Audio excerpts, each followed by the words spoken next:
لا إله إلا الله نحمده ونصلي على رسوله الكريم اما بعد فاعوذ باللہ من الشیطان الرجیم بسم اللہ الرحمن الرحیم۔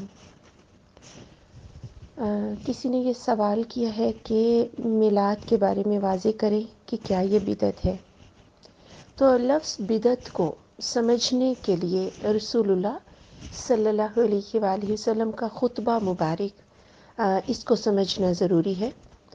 خطبے میں رسول اللہ صلی اللہ علیہ وآلہ وسلم نے فرمایا کہ ان شر الامور محدثاتها کہ بے شک برے ترین کام نئے کام ہیں، اور ہر نیا کام بدعت ہے، اور ہر بدعت گمراہی ہے، اور ہر گمراہی جہنم میں جائے گی۔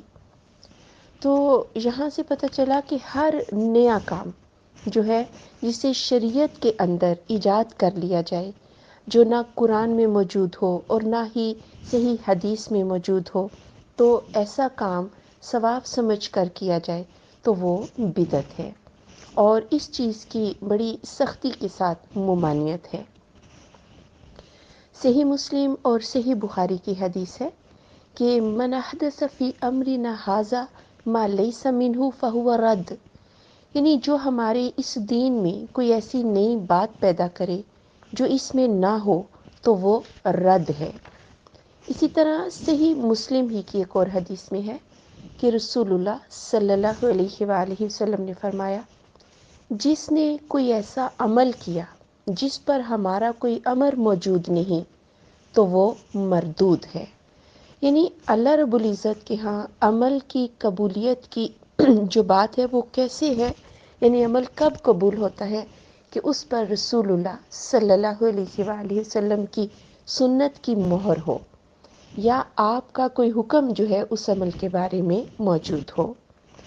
تو میلاد کو اگر ہم دیکھیں تو میلاد ہمیں رسول اللہ صلی اللہ علیہ وآلہ وسلم کی پوری زندگی میں میلاد ہمیں نہیں ملتا۔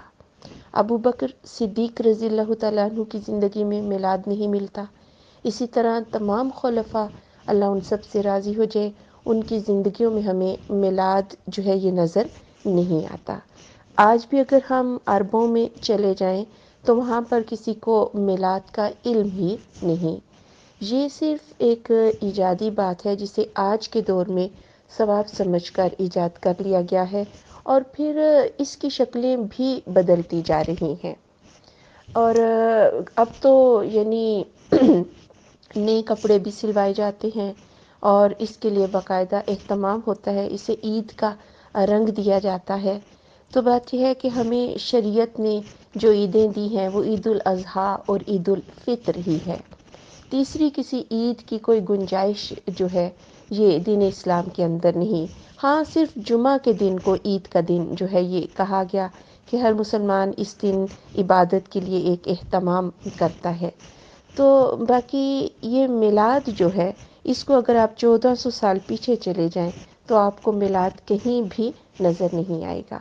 تو یہاں سے یہ چیز بھی ثابت ہوئی کہ یہ آج کے دور کی پیداوار ہے، تو اس لیے اس چیز سے اوائڈ کرنا چاہیے۔ یہ بھی سوال کیا گیا کہ کیا پھر ایسی محفل میں اگر بلا لیا جائے تو جانا چاہیے؟ بالکل ہرگز نہیں جانا چاہیے۔ اور اگر کوئی چیز بھیج دیتا ہے گھروں میں جیسا کہ لوگ بانٹتے ہیں تو کیا وہ لے لینی چاہیے؟ تو ہرگز نہیں لینی چاہیے۔ اور ان لوگوں کو یعنی آپ اپنے عمل کے ذریعے ثابت کریں کہ یہ چیز بدعت ہے، یہ چیز گمراہی ہے، اور ہمیں صرف رسول اللہ صلی اللہ علیہ وآلہ وسلم کی سنت ہی چاہیے۔ سبحانک اللہم و بحمدک اشہد ان لا الہ الا انت استغفرک و اتوب الیک۔